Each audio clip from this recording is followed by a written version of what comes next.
Kamu mau tahu akupuntur? Yuk, simak video ini.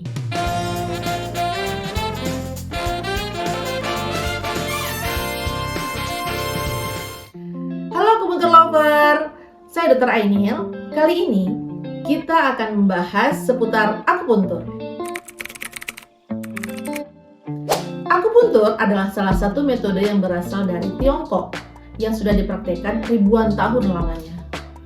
Metode akupuntur ini dilakukan dengan cara penusukan jarum yang halus dan tipis pada titik-titik tertentu di tubuh. Di Indonesia, pada tahun 2011-2012, akupuntur diresmikan menjadi salah satu spesialistik di FKUI. Makanya disebut sebagai akupuntur medis.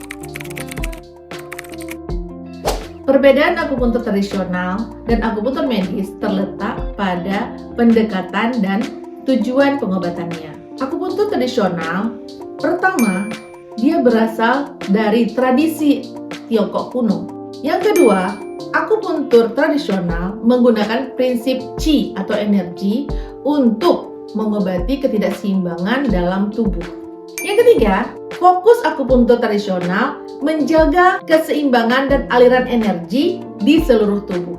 Yang keempat, hanya menggunakan jarum yang tipis untuk menstimulasi titik-titik akupuntur di tubuh. Sedangkan akupuntur medis merupakan ilmu yang terintegrasi dalam praktek medis modern.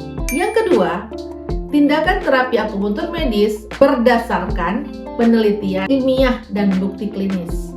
Yang ketiga, lebih mengadopsi terminologi dan konsep medis modern. Yang keempat, dilakukan penelitian lebih mendalam tentang efek neurofisiologis pada titik akupuntur. Keduanya memiliki tujuan utama, yaitu meredakan rasa sakit dan meningkatkan kesehatan. Tetapi, akupuntur medis cenderung menggunakan pendekatan ilmiah sehingga lebih mudah dapat diterima dalam lingkungan medis modern. Ada lebih dari 300 titik akupuntur yang diidentifikasikan dalam praktik akupuntur tradisional. Titik-titik ini terletak di seluruh tubuh dan tersebar di berbagai meridian energi yang menghubungkan organ dan sistem tubuh.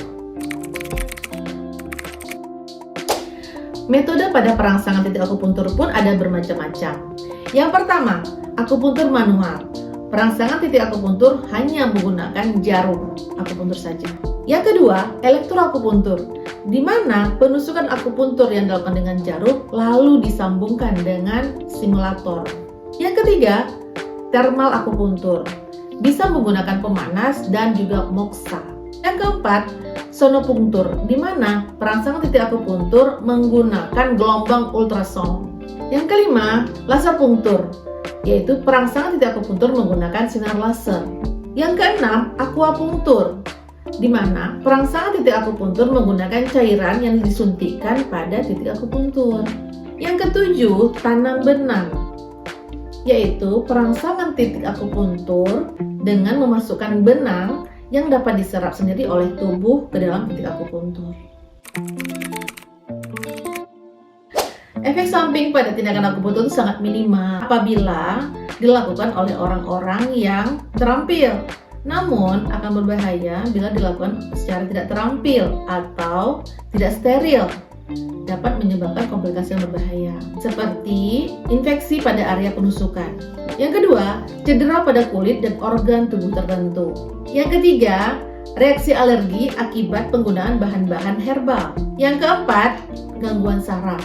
Yang kelima, infeksi HIV dan hepatitis. Keenam, perdarahan.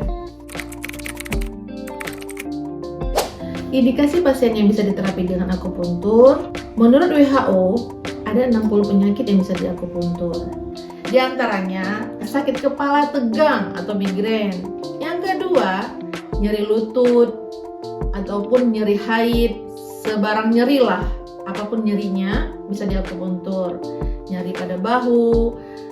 Kemudian bisa juga penyakit-penyakit metabolik seperti diabetes, hipertensi, hiperkolesterolmia, kemudian gangguan komplikasi pada diabetes juga seperti neuropati diabetik, kemudian juga pada stroke, kasus stroke, kasus Bell palsy, kemudian juga pada mual muntah saat kehamilan atau efek samping dari kemoterapi. Penyakit-penyakit tersebut akan kita bahas satu persatu di video-video berikutnya. Jangan lupa subscribe, like, comment, and share.